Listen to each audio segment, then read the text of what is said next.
안녕하십니까.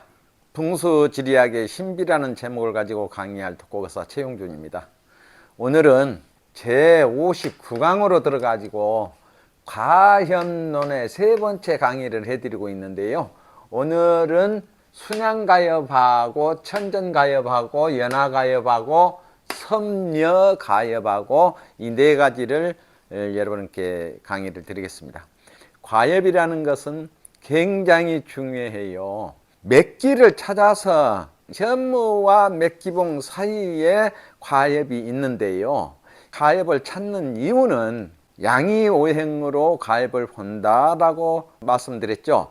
양이오행이라는 것은 다른 것이 아니라 갑기합토가엽, 을경가엽이면 금가엽, 병신가엽이면 수가엽, 또 무게가엽이면 화가엽, 정임가엽이면 목가엽, 이렇게 해서 가엽이 나누어지는데요. 오행으로 나누어지죠. 그러나 이 오행은 다른 오행이 아니라 합의 오행이더라. 그래서 양의 오행이에요. 두 가지가 합해가지고 하나의 오행으로 거동을 한다 해서 양의 오행이라고 그렇습니다. 이 양의 오행으로 가엽을 봐가지고 가장 중요한 것은 무엇을 보느냐? 가엽은 어떻게 생겼고 양의 오행으로 처음으로 일어난 가엽에서 일어난 산봉우리가 굉장히 잘 알아두셔야 돼요. 가엽에서 처음으로 일어난 산봉우리가 혀를 맺으려고 비로소 나타내 주는 맥기봉이에요. 이 맥기봉이 가엽에서 갑기가엽 하면 진술충미로 가엽이 나가요. 간, 곤, 진, 술, 충, 미 이렇게 나가거든요. 거기 나가가지고 혀를 맺는데 혼천오행 들어가면은 가엽이 중간천케음은 개로 맥기봉이 일어났으면 가엽에서 딱 일어난 첫 봉우리가 맥기봉이라고 그랬죠. 그러니까 맥기봉이 여러분은 참 찾기 쉬워요. 그런데 몰라요. 사람들이 알면서도 이 용어 자체를 모르기 때문에 모릅니다. 저것이 맥기봉이다라고 똑 떨어지게 아는 분들이 드물다. 그러면 그 이유가 무엇이겠습니까? 첫째는 가엽을 모르기 때문에 그러고, 가엽 알면은 가엽에서 처음으로 일어난 산봉우리, 이것이 맥기봉, 대부분 쉽죠. 이렇게 지리학은 쉽습니다. 그런데 책에서는 이렇게 돌리고 저렇게 돌리고 해가지고 고생 좀 해라 하고 돌려놨어요. 이것을 우리는 돌아갈 것이 아니라 쉽게 찾아서 쉽게 배워도 힘드는데 뺑뺑 돌아가면 얼마나 힘들겠어요. 돌아가서도 다행히 알면 다행인데 돌리고 해놓으면 더 몰라버려요. 이것이 긴가 저것이 긴가. 그러니까 현무에서 나와 가지고 가엽을 만든다 하더라. 현무에서 가엽을 만들고 태출처럼 지나가면은 거기에서 일어난 가엽에서 처음으로 일어난 것이 맥기봉이라고 하더라. 쉽죠.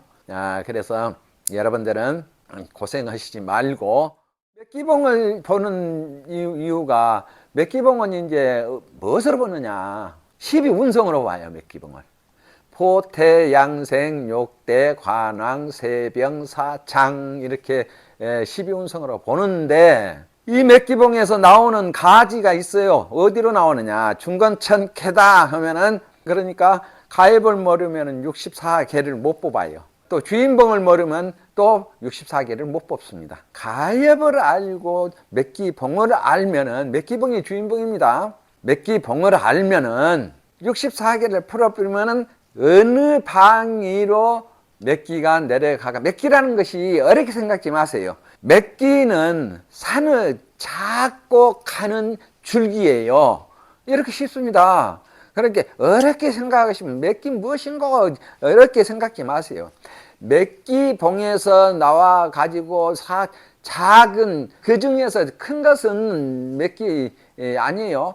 그 중에서 생기를 받은 방향으로 나오는 산의 줄기, 가늘면서도 작은 것이 맥기라고 정의를 내립니다. 이 맥기는 맥이 산의 기운을 끌고 내려 혈처로 들어온다 해서 맥기 그래요. 다른 것 없습니다.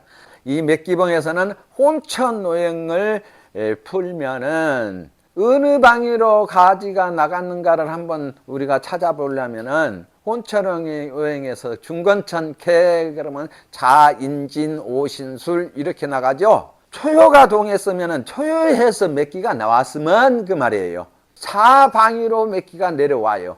사방에서 내려와 가지고 정압이나 삼압을 이루는 곳에서 혈을 맺습니다. 그러니까 얼마나 쉽습니까? 쉬운 만큼 이 맥기봉 보기가 무진장 어려워요. 지난번에 포태 양까지 해서 12운성을 맥기봉을 해드렸죠.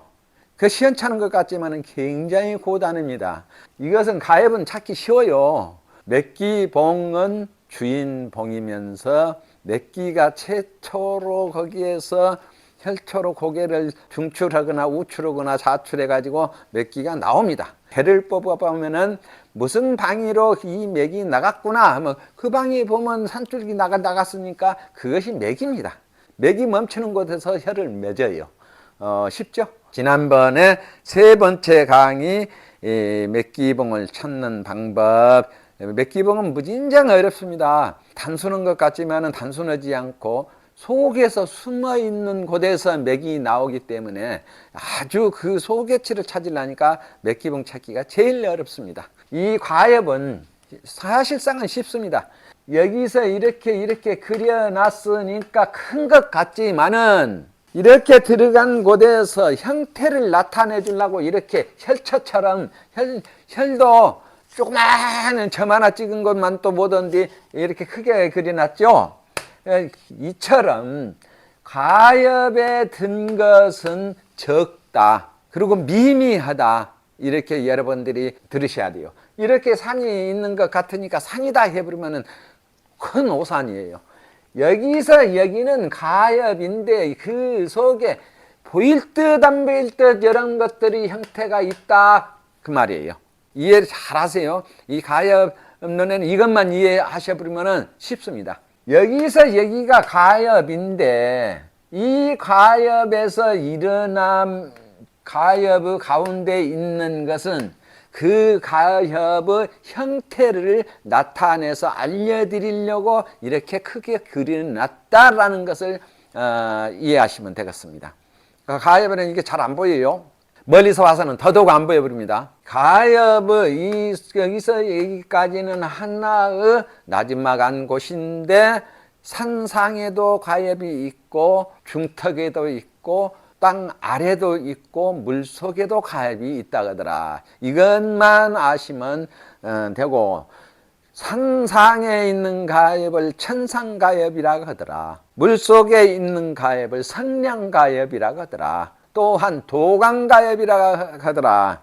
물속에다 가엽을 해놓으면 그 물을 건너 강을 건너가기 위해서 가엽을 만드니까 물속에다 만드니까 성량가엽이에요.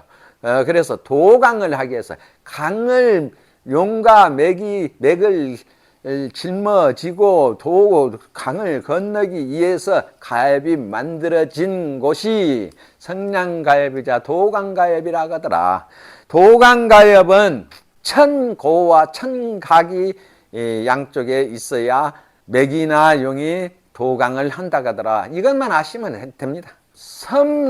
섬여가엽은 두꺼비 섬자요. 두꺼비처럼 있는데 두꺼비가 반반하게 땅 속에서 두꺼비 집을 만들듯이 네모 반듯하게 반반하게 가엽이 지나가는 곳에다 두 개를 만들어서 마치 사다리를 옆으로 놔둔 것처럼 생긴 것이 섬여가엽이라고 하더라. 섬여가엽은 좌우에서 영과 송이 붙어 있는데 영과 송을 보고 가운데 것을 보면은 이 섬여가엽이라는 것이 나타난다 하더라. 이 송, 이것이 송입니다. 송이 하나의 실처럼 옷고름처럼 탁 해서 나가면서 가엽을 가는데 은은해요.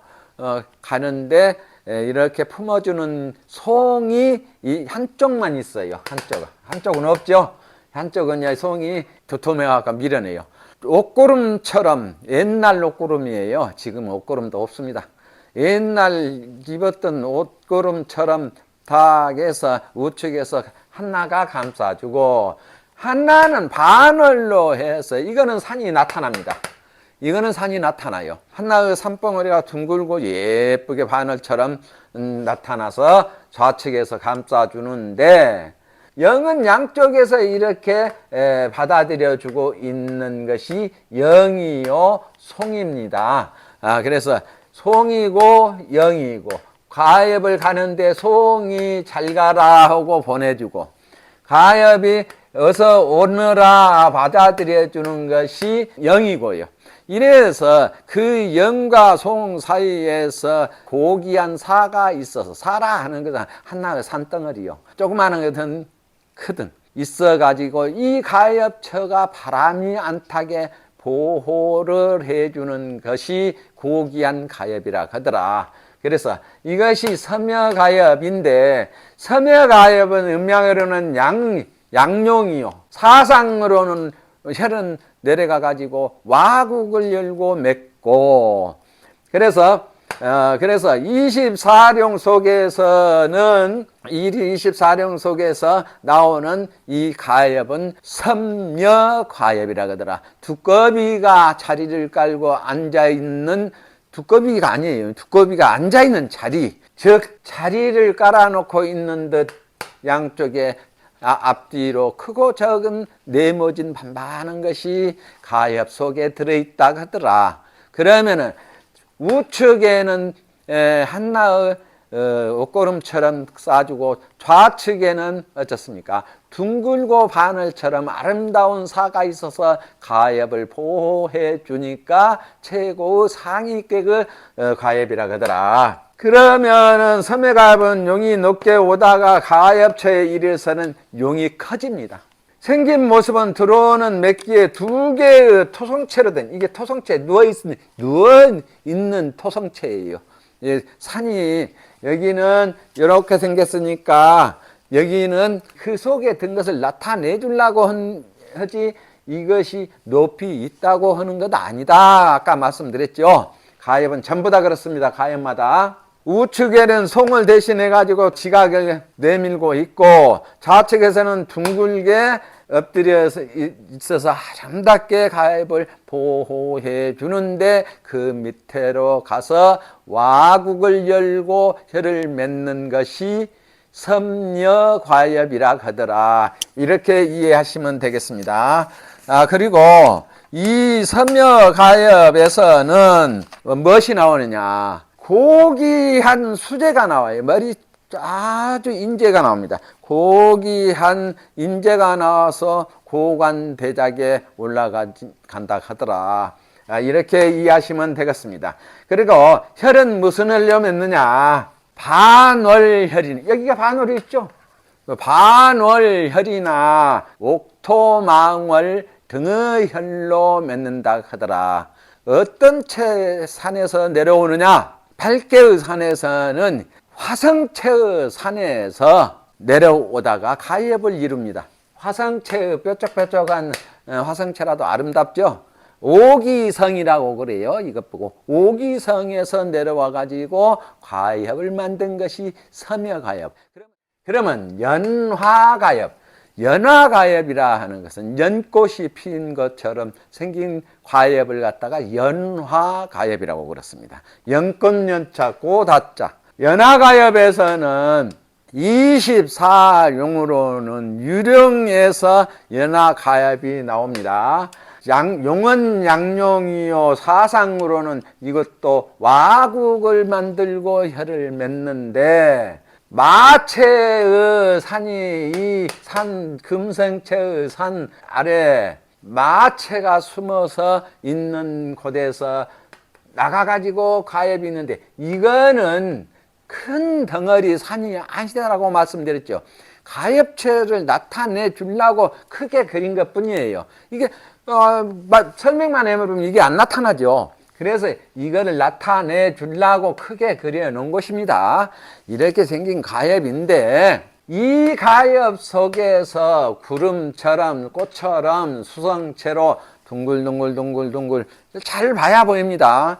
그래서 생긴 것이 있고 그 밑에는 토성체로 역시 사다리를 놔둔 것처럼 논이나 밭이나 이런 것이 치어져 있어요.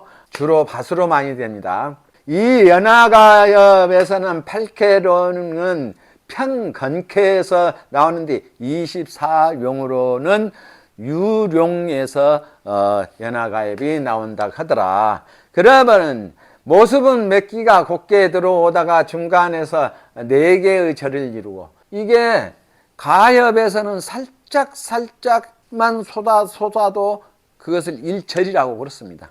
가엽에서는 산봉이 푹 나온 것이 아니에요. 누차 말씀드리니까 그것만 여러분들이 아시면 돼요. 산봉머리가 이렇게 솟아버린 것이 아니라 이런 것들이 형체만 거기서 그려져 있어요. 형체만. 그것을 찾는, 그래서 가엽 찾는 것이 어렵다 그러는 것이에요, 사람마다. 그래서 절을 이루고 내려오는데 하나, 둘, 셋, 넷, 4개의 절을 이룬 가운데 상은, 아주 상에서는 마체입니다. 이것이 마산, 말이라고 그래요. 오방이나 있으면 천마라고 그러죠. 그래서 수성체로 둥글둥글 꽃처럼 만들어진 것이 이거와 합하면은 꽃같이 생겼다 해서 연화가엽이라고 일명 부릅니다. 그리고 그 밑에 사다리를 눕혀놓은 것처럼 반반하게 있어요. 층이. 송은 별로 무디지만은 영은 날카롭고 영은 날카롭게 아무를 두어 가지고 오손이라 하고 다구지게 품어주는 것이 이 연화가엽이다. 그러면 연화가엽에서는 혀를 맺으려면은 유령으로 들어와 가지고 개는 천풍국회를 만들고 혀를 맺는다. 중건천개에서 천풍구미가 되죠. 천풍구, 천산돈, 천지비, 풍지간, 사지박, 하지진, 화천대유. 천풍국회로 이루어지고, 연화가엽에서는 한량이 나오고 한림 학사가 나오고, 학자가 나온다는 뜻이에요. 지금으로 따지면은 박사들인데 지금 박사들이 하도 많아요. 이 연화가엽에서는 물고기나 거북이나 자라의 형태로 무령을 맺는다. 이렇게 정의를 내려주시면 되겠습니다. 천전가엽. 천전가엽, 돈같이, 가엽이 돈처럼 생겼다 그 말이에요. 둥글둥글 네모진 것도 되기도 하고 둥글기도 하고. 그러면은 이 천전가엽 속에서는 이게 아주 작다고 그랬죠. 자그만해요. 옛날에 해동통보, 심평통보 이런 것처럼 둥글고 기도하고 내며지기도 한 것이 있는데, 양쪽에서 가엽을 보호해 주는 것은 둥글다. 둥글어도 크게 해서 둥근 것이 나타나는 것이 아닙니다. 단 가엽을 보호해 줄만 할 정도예요. 네모진 속에서 산이, 가엽이 살짝 언덕처럼 높아요. 언덕처럼 내려오다가 가엽이 출렁출렁 오다가 살짝 높아요. 이것을 이렇게 그리는 거예요. 살짝 높은 네모진 2개가 있는 것을, 이게 가엽인데, 하나는 영이 가가지고 둥글게 만들어져 가지고 가엽을 보호하고, 두 번째는 이게 송이 아니에요. 이거는 송 아닙니다. 이게 송이에요. 그래서 이거는 송입니다. 이것도 송이고, 이 가엽의 상에서 나와 가지고 돈처럼 2개를 하나는 네모지고 하나는 둥글게 만들어 주면서 내려와 가지고 가엽을 만드는 것이 천전가엽이라고 하더라. 천전가엽 역시 24령 유룡에서 나온다 하더라. 가엽의 모습은 지각이 가늘면서도 둥근기 때문에, 이 지각이 가늘면서도 둥글어요. 가늘게 가갖고 둥글어요. 이 천전가엽은 둥글면서 맺기는 가늡니다. 이 가늘게 내려와요, 맺기가. 천전가엽의 64개로는 풍천소축계라 하더라.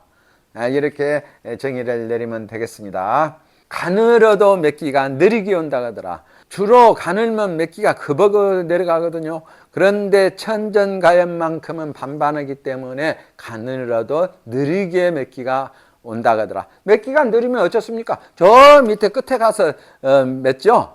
맺기가 급하면 탁 떨어진 곳에다가 이제 맺지만은 맺기가 느리니까 저 밑에 가서 이렇게 혀를 맺습니다. 그것 보고 완즉 급이요 급즉 아니다. 이렇게 이해하시면 돼요. 맺기가 급하면 느린 것 끝에 가서 맺고, 맺기가 급하면 툭 떨어져 가지고 편안한 곳에서 맺고. 여기는 순양과협이다. 순양과협이 굉장히 좋죠. 강하면서도 좋은 것이 순양과협인데, 순양과협은 난용에서 나옵니다. 게으를 용인데, 평건케의 용에서 상으로는 얀용으로 나오는데, 맥이 변화가 없어요. 이 오면서 변화가 반듯해 버리니까 변화가 없어요. 그래서 변화를 주는 것. 산이 이렇게 가다가 변화를 준다. 푹 올라가는 것이 변화요. 푹 꺼지는 것이 변화요. 푹 고부라지는 것이 변화입니다. 그러면 여기에서는 푹 솟는 곳에서는 이것 보고 한나의 산봉우리인데 성진봉이라고 그러죠. 나한테 잠언을 구한 분이 있어요. 세 가지가 있습니다. 성진봉이. 각각의 산봉우리마다 전부 다를 성진봉 그래요. 이것이 하나가 있고 그것을 오성체의 상으로 생겼어요. 금목수와또 오행으로 생긴 산봉우리를 하나하나씩을 다를 놓고 성진봉 이렇게 하고, 두 번째는 혀를 맺으려고 일어난 산봉우리를 혀를 맺으려고 일어난 성진봉 그렇습니다. 세 번째로는 결인을 하고 훈언이 있어요. 이 훈언을 내성진 그렇습니다. 훈언에서는 맥이 음으로 오면은 양으로 혀를 몇 개 교차시켜주고 또 맥이 양으로 오면은 음으로 교차를 시켜주죠. 이렇게 해서 성진봉은 세 개가 있다 하더라. 그런데 성진봉은 무엇이냐? 크게 나눠가지고 하나의 산봉우리를 성진봉이라 한다 하더라. 이렇게 이해를 하시면 되겠습니다. 그 오성편에 들어가면 다 나와요, 그것이. 그 성진봉에 대해서 궁금하신 분들은 어느 책이든 다 있어요. 그건 안 들어가면 책이 성립이 안 되니까 오성편 다 있습니다. 책마다. 그러나 더 정확한 것은 기곡전서에서 나오는 개 뽑는 것 있고 현기상통이라고 있어요. 현기상통. 성진봉에 대해서는 현기상통이 최고 정확합니다. 그러나 이 성진봉은 하나의 산봉우리를 논하기 때문에 여러분들이 다 아는 것이 저것이 산봉우리 있으면 둥글면 금성체의 산봉우리 이게 금성 그러죠. 그래서 성진봉 그래요. 하늘에서는 별이요 땅에서는 산봉우리라 이렇게 나오죠. 그래서 하늘에서는 별을 갖다 성이라고 하고 땅에서는 하나의 산봉우리를 성이라고 그렇습니다. 그래서 쓰기는 별성자 똑같이 같이 써요. 이 순양가엽에서는 난용으로 나오는데 난용은 어디 8개로는 평건케의 용에서 난용이 24령이 나온다 하더라. 그러면 용이 나오는 24령을 찾는 것은 8개령이 내려가다가 결인을 하고 그 영과 송을 결인한 것을 감싸주는데 결인은 용을 감싸주는데 그 감싸주는 영과 송을 보고 24용을 찾는다 하더라. 쉽죠? 그 다른 방법 아닙니다. 간단합니다. 8개령의 결인체에서 영송을 보고 24용이 나누어지니까 24용을 찾는다 하더라. 이렇게 이해하시면 되겠습니다. 그래서 순양가엽은 변화가 없으니 변화를 주는 곳에서 혀를 맺고, 그래서 빤듯해요. 순양가엽은. 그러면서도 순양가엽은 둥글고 뾰족하면서 화성체처럼 둥글고 네모진 듯 뾰족한 듯 누워있는 거예요. 있으면서 양쪽에다가 둥글고 반반한 것이 양쪽에 있어서 가엽을 보호해 주는데, 영이 받아주는 영이 좌측에서 무디어요, 무디어. 우측에 낙산처럼 닭 두 개가 있는 것은 하나는 둥글고 하나는 마치 소가 누워있는 것처럼 생겨가지고 가엾을 보호해 주고 있다 하더라. 여기서는 고관대작이 나오고 거부가 나오고, 그래서 문인과 무인이 함께 나오는 것이 순양가엾이라 하더라. 이렇게 정의를 내립니다. 그래서 오늘은 섬여가엾, 연화가엾, 천전가엾, 순양가엾, 이 가엾의 네 개를 설명해 드렸습니다. 가엾이라는 것은 또다시 한번 여러분들이 착각을 하실 수가 있으니까, 이렇게 반치 내려도 이렇게 높은 것이 아니에요. 이렇게 반반에 들어갔으면 여기 이 속에다 형태만 이런 식으로 만들어져 있는 것이에요. 그러나 이런 것들은 나타납니다. 이런 것들은 나타나요. 이런 것은. 그래서 이런 것 나타나야 가엾을 보호하니까요. 그래서 이 가엾 속에 든 것은 혀를 이렇게 크게 그려놓듯이 나타내기 위해서 이렇게 그려놨다라고만 생각하시면 됩니다. 그러면은 한나의 소의 무릎처럼 생기고 말의 박굽처럼 생겼다고 그러죠. 이런 것을 보고 그래요. 이런 섬여가엾 같은 것은 반반하니까, 가엾체 가면 반반이에요. 그런 반반하는 것이 이렇게 있으면 뼈조각이 나와갖고 그 안으로 가엾이 나와가지고 또 내려가서 넓적하게 만들어집니다. 이게 옆으로 누워있기 때문에 잘 안 보여요. 그래서 가엾 찾는 눈하고 맥기봉 찾는 눈 가지면은 혈은 자동으로 찾습니다. 가엾을 찾아서 볼 줄 알면은 맥기봉이 자연적 나타나고, 맥기봉을 볼 줄 아는 맥기가 나간 것이 훤히 보이니까 혈은 바로 그 맥기봉에서 나간 맥기가 끝나는 곳에 있으니까 쉽죠. 이렇게 쉽습니다. 그러니까 어렵게 생각하지 마시고 쉽게 공부하세요. 어려움에 빠지면은 하나 생각하면 더 어려워지고 또 생각하면 더 어려워지고, 이래가지고 생각을 많이 하고 책 여러 가지를 절대 보지 마세요. 책 여러 가지 본 사람 치고는 많이 알 것 같아도 뒤새겨가지고 하나도 못 빼내요. 책을 여러 가지 보지 말 것. 올바른 책, 올바른 스승이면 됩니다. 그래서 올바른 책을 가지고 공부를 하셔야 빠른 시일 내에 정확하게 공부를 할 수가 있습니다. 그래서 여러분들이 이 가엾하고 맥기봉하고 혈처 결인에서부터 입수하고는 반드시 잘 아셔야 돼요. 참고하세요. 네.